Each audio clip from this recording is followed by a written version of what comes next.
Welcome, viewers and listeners. I am Stacey Carmichael, and today I'm joined by the Chief Executive Officer of the Georgetown Public Hospital Corporation, Brigadier Retired George Lewis, as well as Director of Medical and Professional Services at the hospital, Dr. Fawcett Jeffrey. Now, we'll be addressing some issues as it relates to the grievances of nurses and other frontline workers in the public health sector. Welcome, gentlemen. Now, CEO, there are a number of accusations that were leveled against the GPHC's administration by the union representing these workers. Could you bring some clarity to the issues? First of all, I'd like to say thank you for having us. I'd like also to say thank you to all the hardworking staff members of the Georgetown Public Hospital for the wonderful work that they're doing at this time during the COVID-19 pandemic. The issue pertaining to requests for risk allowance, that is the crust of the issue. And I'd like to say that the Georgetown Public Hospital has, prior to COVID-19, been paying risk allowance to members of staff. The risk allowance then was primarily for those persons who worked in the infectious disease ward and in the psychiatric ward. Since the advent of COVID and our first patient in March, risk allowance has been paid to different categories of staff. Indeed, prior to our first case, around about 20 persons were getting risk allowance. Now we're paying risk allowance to 257 members of staff. The risk allowance are paid to those members of staff who are directly responsible for the care and treatment of COVID-19 patients. I wish also to state that no member of staff, and I'm really happy about this, has died from COVID-19. There was a supposition that a doctor and another medical person for the medical fraternity died, but I wish to state that that doctor was not a member of staff of the Georgetown Public Hospital, nor was the other person from the medical fraternity. The fact, again, I'm happy to state this, that we have not had any of our medical personnel dying. It's a testament to the activities that the hospital administration has put in place. We've instituted a number of measures, and later on I'll ask Dr. Jeffrey to touch on some of them. But the one that I really would like to speak about is the procurement and issuing of appropriate personal protection equipment for staff members. That's one of our major focus. We hope that members of staff can perform their duties in an efficient manner, in a safe environment. And that is why the administration has paid lots of attention to the procurement of appropriate PPEs. So basically, I'm saying that we have been and we continue to pay members of staff risk allowance, and we also ensure that we provide adequate equipment in the form of PPEs for them to perform their duties. Thank you very much, CEO. Now, Dr. Jeffrey, as the Director of Medical and Professional Services at the Georgetown Public Hospital, what are some of the systems that were put in place prior to COVID-19 to assist in, the well-being of the staff, as well as those systems that were put in place from the onset of the pandemic? Okay, thanks for having me, and it's a pleasure to be here to explain all the things that we have done at the Georgetown Hospital. And we're happy to have had a response from the time there was the announcement of COVID-19 being discovered sometime late in December, and then when it was declared a pandemic.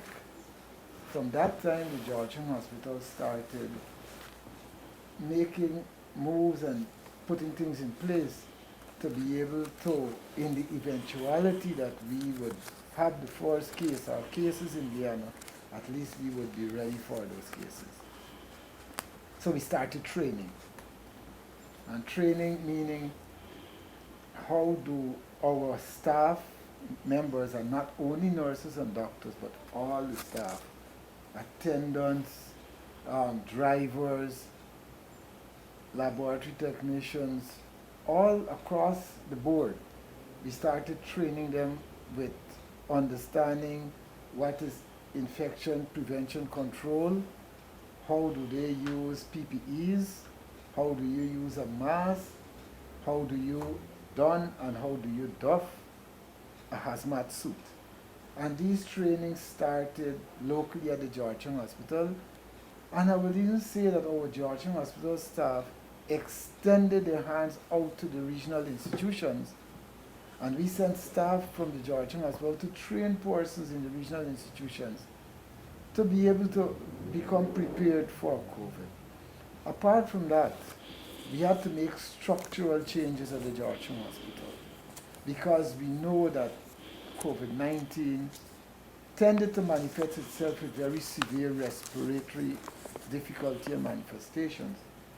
So with the permission of CEO, we were able to identify a zone in the hospital which we created as our infectious intensive care unit, which is now the only infectious intensive care unit in the country. And we are the ones who are housing all of those patients who need to be intubated or have CPAP or some form of intensive care because of COVID. I can say to you it was not easy, it was a challenge to get to the point of readiness. And I remember the struggle when we were told that the very first case was being referred to us to be housed in the intensive care unit. But we managed to pull it off. Then around the institution, understanding the ethiopathology and the physiopathology associated with COVID-19, we also put measures in place around the institution so that we can protect both our staff members as well as the patients coming. So in every entrance of the institution, we set up screening points. Initially, there were screening points that were done under tents. They were done in locations that were convenient at the time with the infrastructure that we had.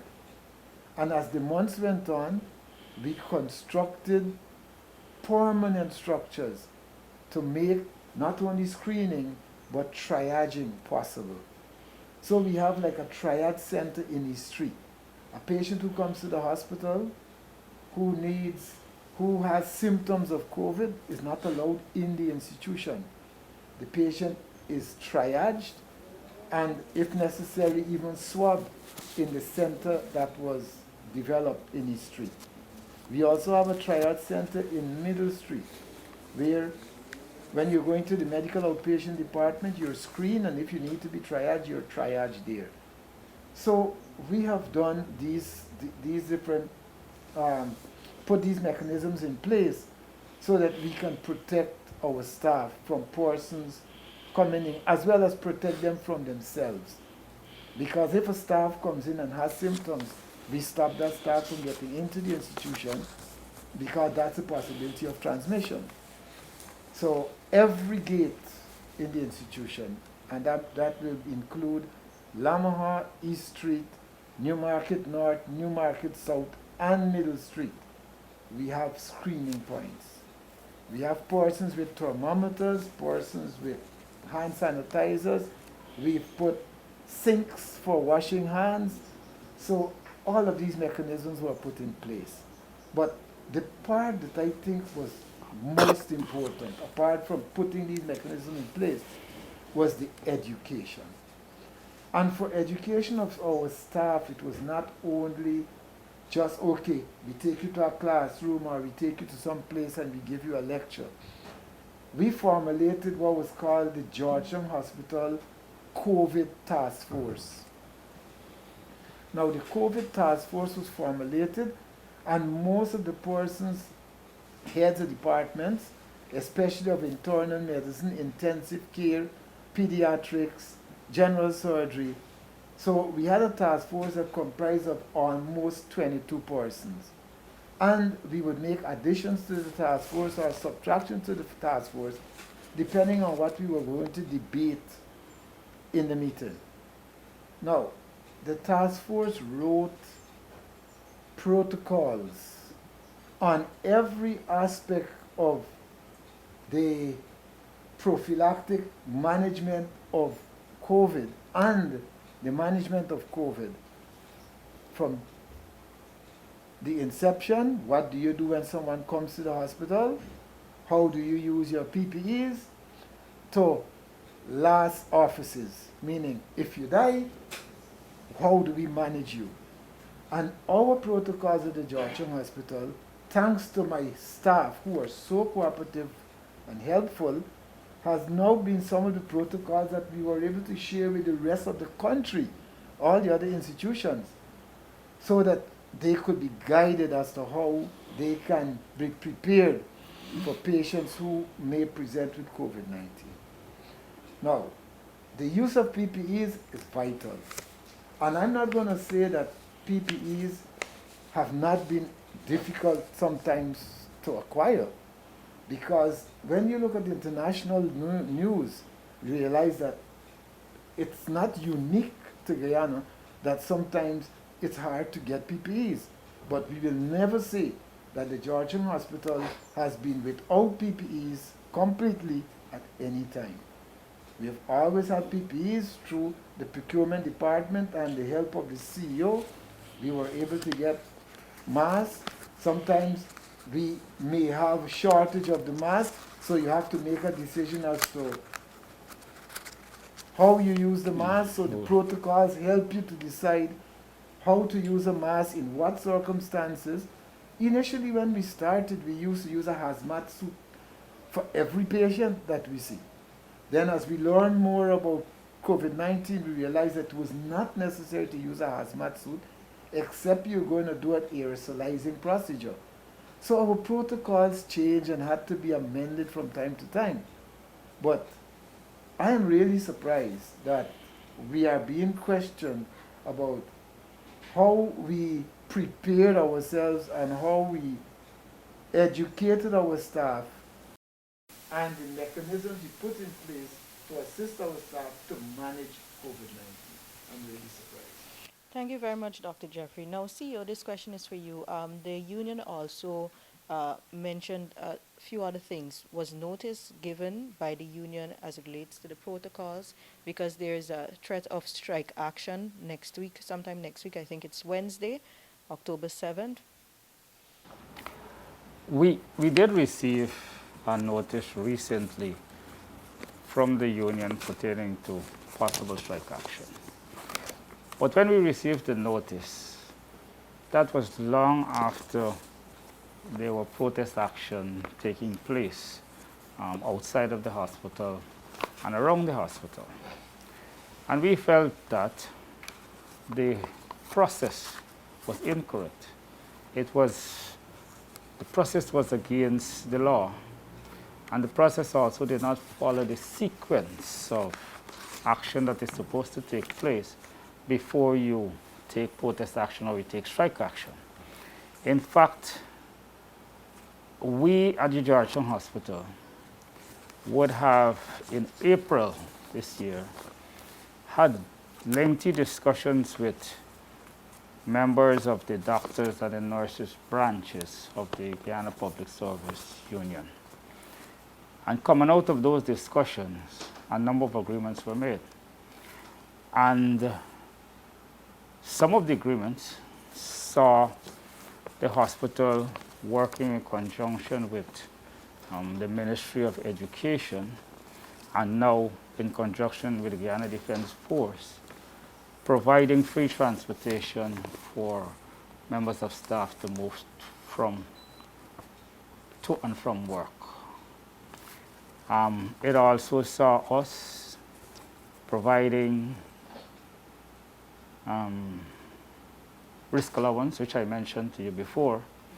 And as I'm touching on risk allowance here again, I must say that the payment of risk allowance is based on Circular number 2019 of 2019, which outlines which categories of workers are meant to receive the risk allowance.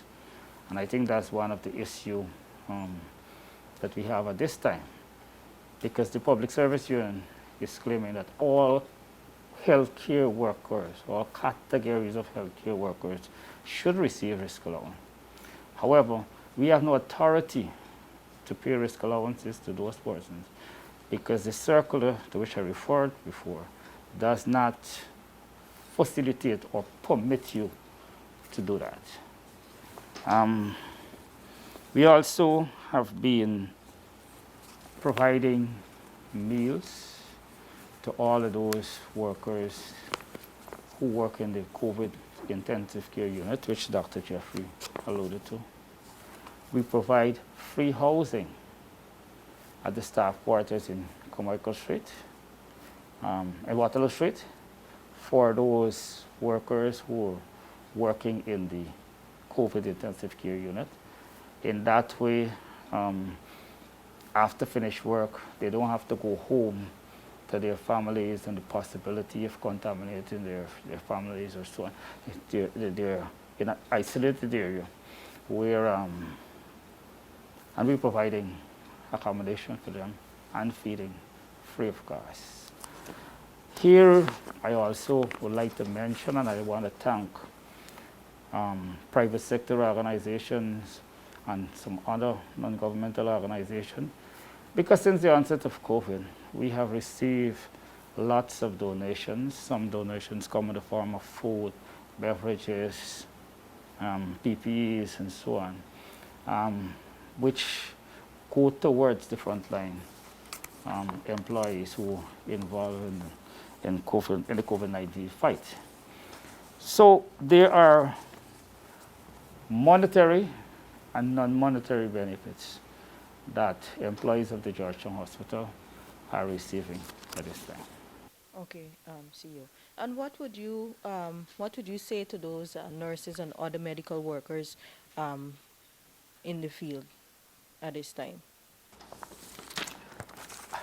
I would say that the administration is committed to working along with the union to improve the lot of our workers. Some of the initiatives I spoke to you about before were implemented by the administration before any intervention was made by the union. And we will continue to work to improve the lot of our workers. And I'm not speaking here about nurses alone, because our employees span doctors, nurses, lab technicians, and so on. And we have a commitment to continue to work to improve the facilities that they have, and at the same time improve the conditions of work.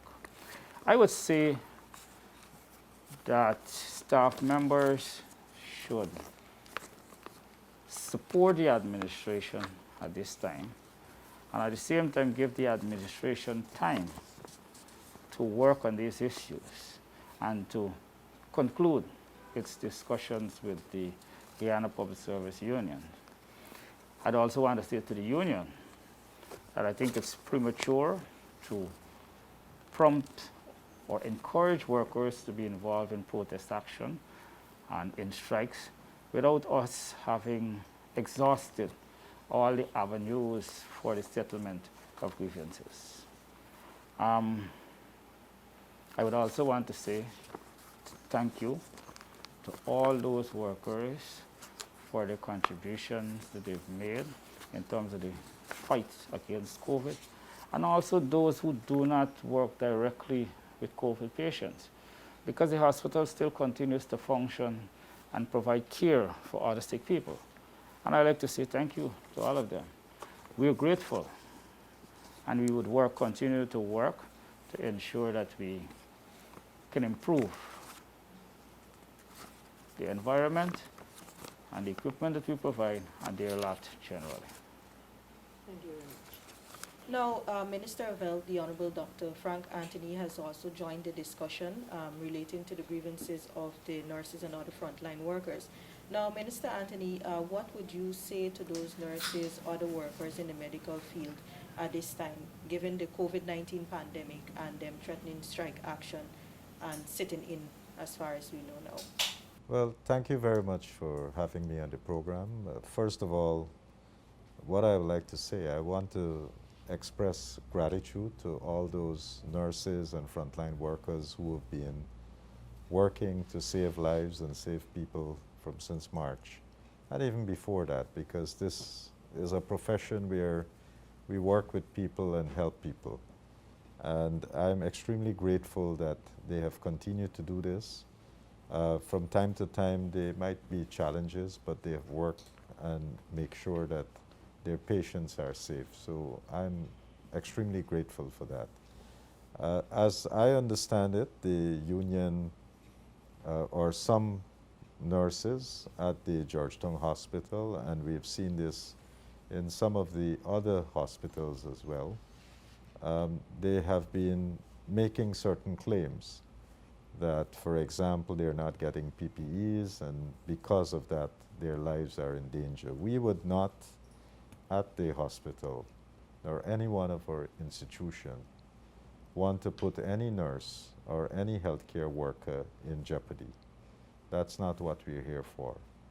And we have made a concerted effort to acquire PPEs, masks, gloves, you name it, we have been working to acquire it. And we do have supplies to supply to our frontline workers, because we recognize that if they get sick, then they can't deliver care.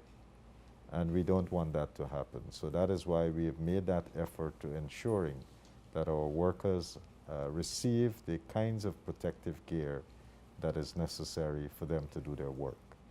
And we will continue to do so.